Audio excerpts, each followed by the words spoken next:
Hi guys, today I will show you how you can reuse old fabrics to give a pretty look to your planters. For this you have to cut two fabrics like so and make a knot using both the fabrics and then twist to make a braid out of it.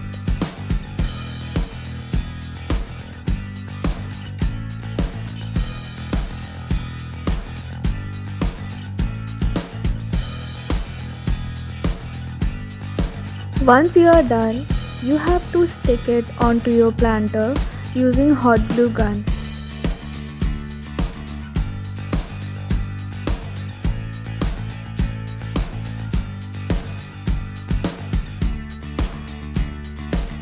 And your DIY planter will be ready.